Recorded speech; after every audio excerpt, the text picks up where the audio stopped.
This Faith and Finance podcast is underwritten in part by Christian Healthcare Ministries. Are you finding it increasingly challenging to find affordable healthcare? Christian Healthcare Ministries is a budget-friendly, biblical, and compassionate healthcare cost-sharing alternative that aligns with your Christian values. And it's available in all 50 states and around the world. Learn more at chministries.org/faithfi.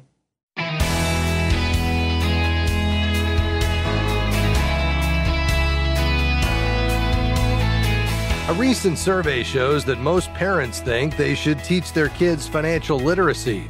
The good news is that many are actually doing it. I'm Rob West. Still, other parents may not know how to teach their kids financial responsibility. Ron Blue joins us today to discuss how he and his wife Judy did it. And then it's on to your calls at 800-525-7000. That's 800-525-7000. This is Faith and Finance, biblical wisdom for your financial journey. Well, if you're new to the program, you may not know that our guest, Ron Blue, is the co-founder of Kingdom Advisors and the author of many books on biblical personal finance. Ron, always great to have you with us. As always, Rob, I enjoy it. So thank you for inviting me. Absolutely. Well, Ron, the survey I mentioned was done for the Bank of Oklahoma Financial, and it shows that 85% of parents think they should teach their kids financial responsibility and that money doesn't grow on trees.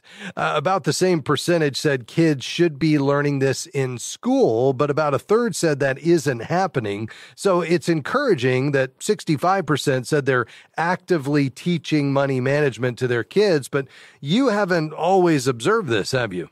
No, I really haven't. I'm kind of surprised at these numbers because it has become more and more difficult to teach your children about money as we enter the credit cards culture.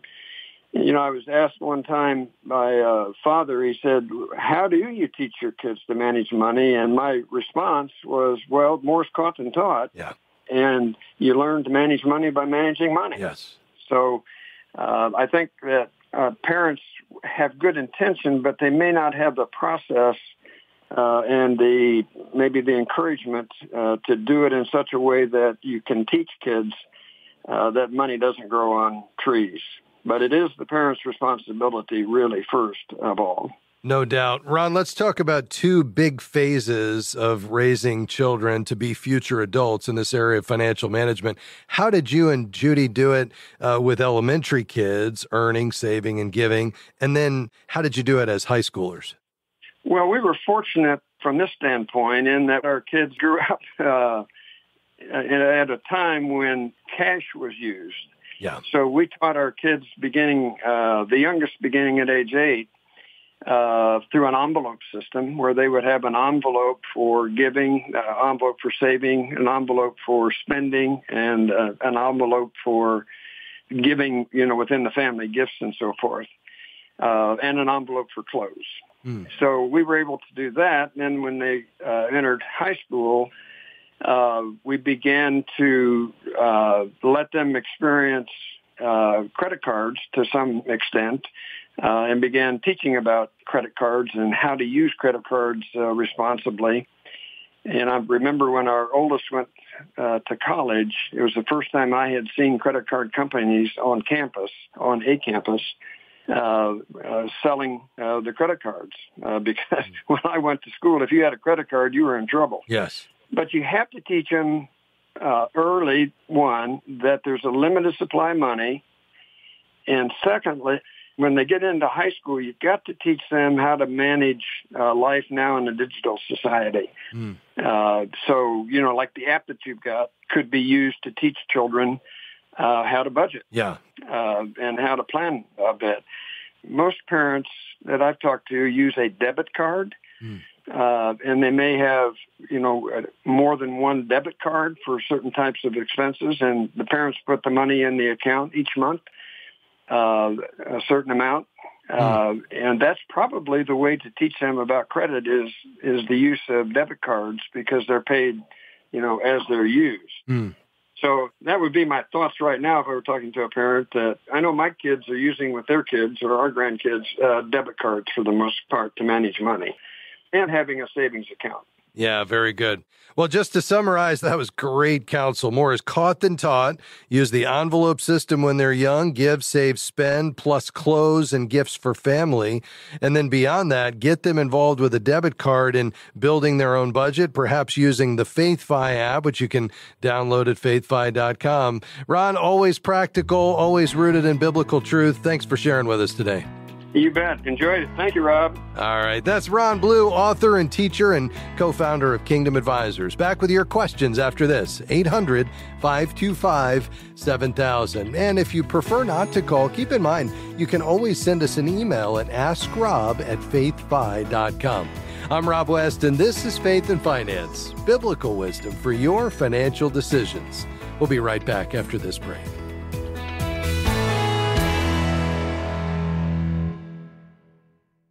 FaithFi is grateful for support from One Ascent. One Ascent believes that your values inspire why you invest and how they can inspire how you invest. One Ascent's goal is to provide solutions designed for every need and invest in businesses that bless the people and places God has made. They want to help investors do well by doing good, to explore a new way of investing that aligns with your values. More information is available at oneascent.com and by clicking Analyze My Investments. Frustrated by your health insurance? Confused by the network restrictions and increasing premiums? There's a better way. Christian Healthcare Ministries. CHM is a Christian community delivering a faith-based solution to the high cost of healthcare. Take back control of your healthcare with the ability to choose a provider you trust with no network restrictions and savings of up to 40%. Learn more and enroll today at chministries.org/faithfi. That's chministries.org/faithfi. Well, thanks for joining us today on Faith and Finance. I'm Rob West. All right, we're ready to turn the corner today. We're going to spend the remainder of the broadcast taking your calls and questions on anything financial. We want to help you tackle those things in your financial life you're thinking about, praying about. You perhaps don't know the best next step. We certainly can wrestle through those with you. We'll do that when you call 800-525-7000. We've got lines open and we're ready for you. 800-525-7000. You can call right now. Let's go ahead and dive in. We're going to begin in Maryland today. I bet it's pretty in Maryland. Josephine, how can I help? Thank you, Brother Rob, for taking my phone. I'm a little bit nervous, but... No reason to be nervous, Josephine. Just you and I having a conversation. So tell me how I can help you. Okay. I just wondering, I did everything that I could to save on 401k when I was working, but something happened. I had a stroke, and then I'm going through a lot of challenges. So I don't have any more 401k, and then I retire early. And I don't know, the only thing I have right now that it's my home. And I received a letter from AAG asking me if they can help me to have a, reverse mortgage. But I know 1 week I was listening to you and you were talking about reverse mortgage. Do you think it will help me? It might. It's definitely a tool to consider in this season of life. You're the right age for it. The question is how much equity you have in your home. Do you have a home mortgage? I have a home mortgage. I never touched the equity as it went up and down, but I still pay the same thing. So that's where I'm at. Okay. Do you have what do you think your home is worth today, roughly? I don't know. I think it's gone down. I got it at 220. So I don't know, maybe 180. I don't know. What makes you think it's gone down? Because homes have been appreciating quite rapidly, especially the last several years. Yeah, but the only thing is I'm receiving a lot of people try to make me sell the house. And my own mortgage company told me that I have an equity for $72,000. So I don't know how true that is because okay. I don't know anything. Yeah. Yeah. So what do you owe on it today? It's roughly like 130. You think you owe about 130? Okay. Yeah. Yeah. So we are going to need to see how much equity you have in there and what it's actually worth. One way you could do that, this isn't a definitive number, but it could be a starting point, is, are you comfortable using the internet, Josephine? No, because of my sight. I see. No problem. There is a website. Maybe you have a friend or a family member that could check this out. There's a website called Zillow.com, Zillow.com. You could go to that website, and without giving them your email or anything, you could just type in your address, and it would give you a rough estimate, what they call a Zestimate, for your home value. And it would be by pulling all the comparable homes in the area and then coming up with a value.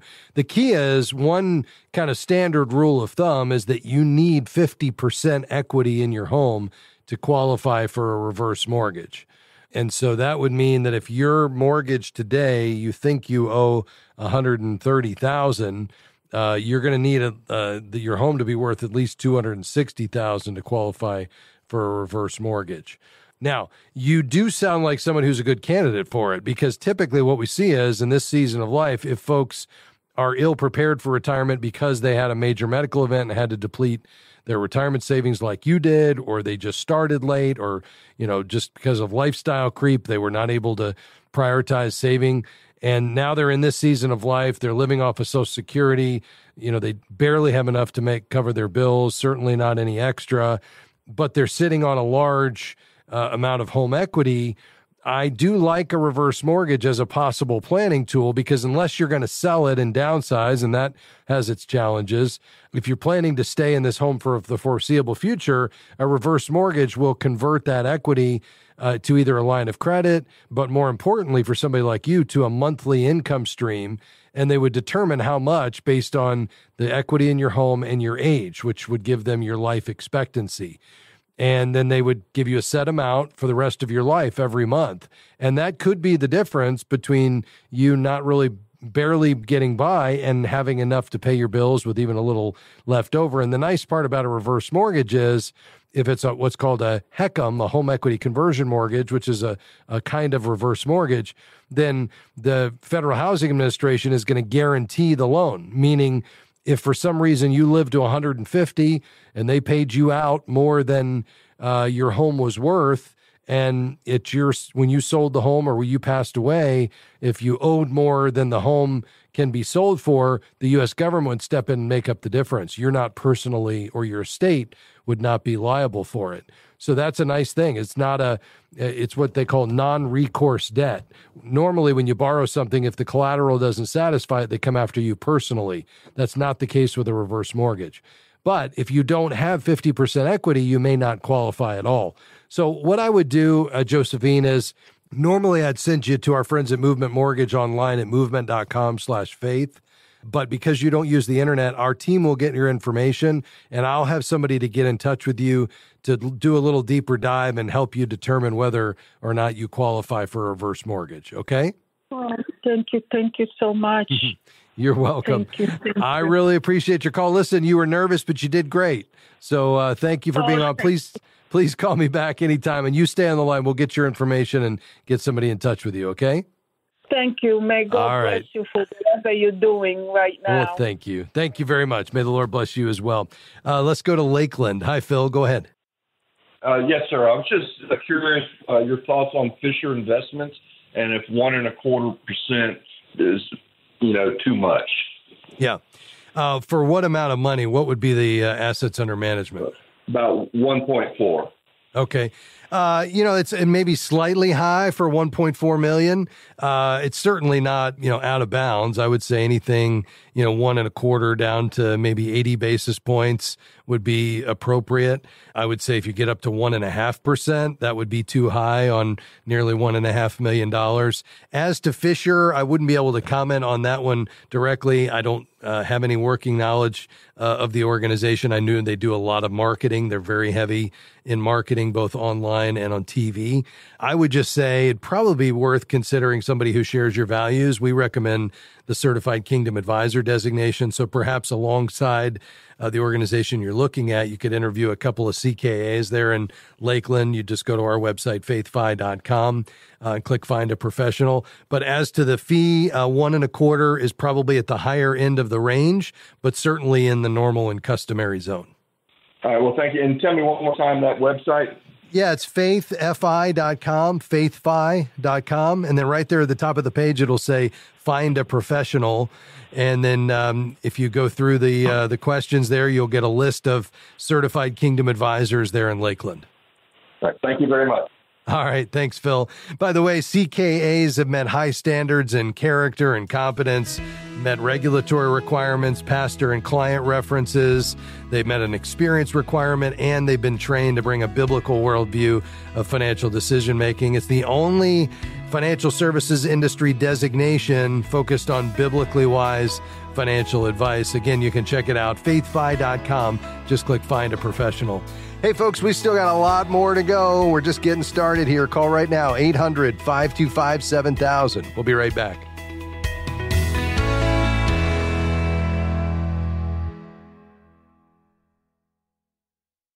Are you searching for a way to become a better, faithful steward of the resources that God has given you? Well, download the FaithFi app and join the 37,000 others who are already using our app. The FaithFi app will provide you with wisdom, community, and simply help you stay on track with your finances. We have 3 money management options to choose from, so find an option that fits your unique needs. It's available on desktop or mobile. Simply go to faithfi.com and click App to get started. Faith and Finance is grateful for support from Sound Mind Investing. If you have money in an investment account, you know sometimes the stock market can seem like a roller coaster. But it's possible to enjoy both profit and peace of mind as a do-it-yourself investor, no matter what's happening in the market. A short video webinar about that is available at soundmindinvesting.org. Financial wisdom for living well. soundmindinvesting.org.